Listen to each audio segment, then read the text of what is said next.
Hello my dear students, welcome back to one more class. आज की इस class में हम स्टडी करने वाले हैं क्लास 10th का chapter acid basis and salts. और इस चैप्टर में स्पेसिफिकली आज मैं आपको समझाऊंगी इन टेक्स्ट क्वेश्चंस। सो स्टूडेंट, ये जो इन टेक्स्ट क्वेश्चन है ये बहुत ज़्यादा हमेशा से ही यूजफुल रहते हैं। जब भी कोई एमसीक्यू बेस्ड क्वेश्चन आते हैं तो अगर हम प्रीवियस ईयर्स के रिकॉर्ड भी देखें तो उसमें इन टेक्स्ट क्वेश्चंस का काफ़ी इंपॉर्टेंस होता है। तो चलिए स्टार्ट करते हैं हमारा फर्स्ट क्वेश्चन। क्या कहा गया है हमारे फर्स्ट क्वेश्चन में? हमसे बोला गया कि you have been provided with 3 test tubes, one of them contains distilled water. तो हम उन्होंने कहा हमसे कि भाई आपके पास में 3 टेस्ट ट्यूब है। तो हमने इस तरीके से 3 टेस्ट ट्यूब ले ली और इन टेस्ट ट्यूब में उनका कहना है कि 3 टेस्ट ट्यूब में 3 सॉल्यूशंस भरे हुए हैं। तो आपको नहीं पता कि किसमें एसिड है, किसमें बेस है या फिर कौन सा न्यूट्रल है। तो और ये आइडेंटिफाई करने के लिए आपको क्या किया गया है, आपको सिर्फ और सिर्फ एक रेड लिटमस जो है, रेड लिटमस पेपर दिया गया है। क्या किया? आपको सिर्फ एक रेड लिटमस पेपर दिया गया है। तो इस रेड लिटमस पेपर के हेल्प से उनका कहना है कि आप किस तरीके से यहाँ आइडेंटिफाई कर पाओगे। ठीक है, रेड लिटमस पेपर से। सो जब आप रेड लिटमस पेपर ले लोगे यहाँ पे रेड लिटमस पेपर, तो किस तरीके से कर सकते हैं? जैसे कि देखो, ये ए हुआ, ये बी हुआ और सी हुआ। अब मैं क्या करती हूँ, अगर मैंने फर्स्ट क्या किया, किसी भी एक टेस्ट ट्यूब में, रादर देन राइटिंग नेम, हम कहेंगे कि किसी भी एक टेस्ट ट्यूब में जब हम रेड लिटमस पेपर डालेंगे तो हमें क्या दिखेगा? Red litmus paper will turn to blue. वो किस में कन्वर्ट हो जाएगा? ब्लू में कन्वर्ट हो जाएगा। और जैसे ही वो ब्लू में कन्वर्ट हो जाएगा और वो जिस भी टेस्ट ट्यूब में डालने के बाद में वो ब्लू में कन्वर्ट होता है, हम कहेंगे कि उस टेस्ट ट्यूब में कौन सा सॉल्यूशन है। अगर ये मान के चलिए ये किस में कन्वर्ट हो चुका है? ब्लू में कन्वर्ट हो चुका है, तो हम कहेंगे कि वो पर्टिकुलर टेस्ट ट्यूब जो है उसमें बेस है। ठीक है, तो हम इसको किस तरीके से लिखते हैं? हम ये कहेंगे कि the test tube in which red litmus turn to blue, then that test tube will be considered as base। उसमें बेस हो सकता है। अब हम क्या करेंगे, सेम ब्लू कलर का जो है, हम जो हमारे पास में सेम ब्लू कलर का जो हमारे पास में लिटमस पेपर है, ब्लू लिटमस पेपर, उस ब्लू लिटमस पेपर को हम क्या करेंगे, हम इन दोनों टेस्ट ट्यूब में इसको ऐड कर देंगे जो बची, क्योंकि एक तो निकल गया बेस। कंसिडर करो कि ये बेस निकल गया है हमारे पास में, तो ये जो 2 बची हुई टेस्ट ट्यूब है, इन दोनों टेस्ट ट्यूब में हम ऐड करेंगे ब्लू लिटमस पेपर। अगर ब्लू लिटमस पेपर टर्न हो रहा है, if blue litmus paper turn to red, then that test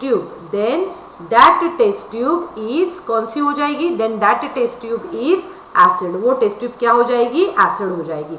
and remaining is neutral. तो रिमेनिंग क्या हो जाएगी? न्यूट्रल हो जाएगी, रिमेनिंग न्यूट्रल। तो बेटा अगर एमसीक्यू बेस्ड में क्वेश्चंस आते हैं तो हम इस तरीके से सॉल्व कर सकते हैं और फिर उसके बाद में हम इसका आंसर प्रॉपर तरीके से लिख भी सकते हैं। जैसे कि मैंने बताया, पहले वो रेड लिटमस था, हमने बेस में डाला तो वो क्या बन गया? ब्लू बन गया। अब ब्लू से हम वापस से उसको रेड में कन्वर्ट कर सकते हैं। अगर हमने उसको एसिड में डाल दिया तो ये क्या हो जाएगा?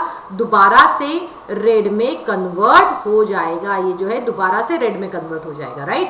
ओके, सो चलिए, ये तो हुआ हमारा पेज नंबर 18 का क्वेश्चन। अब हम देखते हैं पेज नंबर नेक्स्ट क्वेश्चन हमारा, राइट? और ये जो क्वेश्चन है ये है हमारा पेज नंबर, ये जो हमें दिख रहा है ये है हमारा पेज नंबर 22 पे। अब देखिए इस क्वेश्चन में क्या दिया गया है, मैं आपको समझाती हूँ। ओके, इस यहाँ पर देखिए सबसे पहला क्वेश्चन क्या कह रहा है? पहला क्वेश्चन ये कहता है कि why should a curd or sour substances not be kept in the brass and copper vessel। So student, ये तो हमें चीज क्लियर है कि जो भी सार सब्सटेंसेस होते हैं या फिर जिसमें कर्ड होता है, इट मीन्स उनमें क्या होता है? एसिड होता है। अगर उनमें एसिड होता है तो एसिड क्या करेगा? एसिड जो है यहाँ पर हम लिख लेते हैं कि कॉपर एसिड क्या होता है? मेटल के साथ रिएक्ट होता है। तो हम यहाँ लिखेंगे कि brass and copper can react with acid। brass and copper can react with acid present in sour substances। sour substances में जो भी एसिड्स है वहां पर प्रेजेंट रहेंगे, राइट? सो इसमें क्या होता है कि they can react with acid present in the sour substances and can form salt and hydrogen gas and can form salt and hydrogen gas which can be harmful, which can be harmful. वो क्या हो सकते हैं? Harmful हमारे लिए हो सकते हैं. चलिए अब देखते हैं इसका सेकंड क्वेश्चन. सेकंड क्वेश्चन में क्या कहा? Which gas is usually liberated when an acid reacts with metal. तो हम यहाँ लिखते हैं सेकंड का आंसर. एसिड, जब भी कोई एसिड मेटल के साथ में रिएक्ट होता है तो वहां पर फॉर्मेशन होता है सॉल्ट का और साथ में ही हाइड्रोजन गैस रिलीज होती है. कौन सी गैस रिलीज होती है? हाइड्रोजन गैस रिलीज होती है. और जब ये हाइड्रोजन गैस रिलीज होती है, how illustrate with an example. जैसे कि अगर हमारे पास में HCl है, इसके साथ में मैं कोई मेटल ले लेती हूँ. अगर मैंने Mg मेटल लिया तो ये इसके साथ रिएक्ट होएगा और बनाएगा MgCl2 प्लस हाइड्रोजन गैस. क्या बनाता है ये? MgCl2 plus hydrogen gas. अब देखो इसका टेस्ट कैसे करते हैं हम? Test of hydrogen gas. तो क्या करते हैं हम? Test of hydrogen gas it means कि अगर किसी टेस्ट ट्यूब में से हाइड्रोजन गैस रिलीज होती है and if you will bring the burning matchstick towards it, then pop sound it will create. तो हम कहेंगे, हम क्लियरली लिखेंगे, यहाँ पर पूरा लिखेंगे हम ताकि हमें अच्छे से आए. हम ये लिखेंगे when burning candle, when burning candle or matchstick, when burning candle or matchstick brought near, when burning candle or matchstick brought near the mouth of test tube, near the mouth of test tube, it will create, हम कहेंगे it will create pop sound. It will create pop sound. It will create pop sound. और जैसे ही pop sound आएगा हम कहेंगे कि that particular gas is H2 gas. Right? अब आते हैं हमारे थर्ड क्वेश्चन के ऊपर. थर्ड क्वेश्चन क्या कह रहा है? देखो ध्यान से.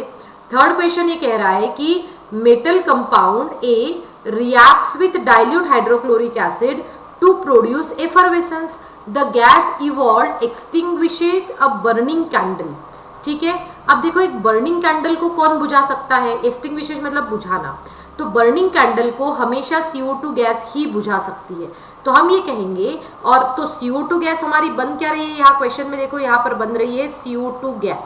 ये CO2 गैस बन रही है. अब आगे क्या कहा इन्होंने? Metal compound a metal compound है. तो हम ये कहेंगे कि जनरली जो कार्बोनेट के मेटल रहते हैं उसी में से CO2 गैस निकलती है. तो CaCO3 रिएक्ट्स विथ HCl.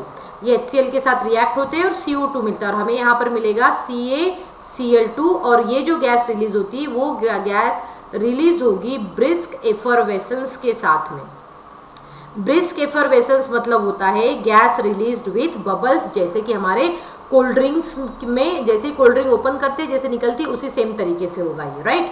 अब देखिए क्या कहा उन्होंने कि gas evolve extinguish the burning candle. Right. Burning candle extinguish तो करती है CO2. Right a balanced chemical equation for the reaction if one of the compound is formed calcium chloride. तो ये हमारा A हुआ और गैस रिलीज कौन सी हुई? CO2. सो स्टूडेंट इस तरीके से क्वेश्चंस को रीड करने के बाद में हम उसको प्रॉपरली सॉल्व भी कर सकते हैं.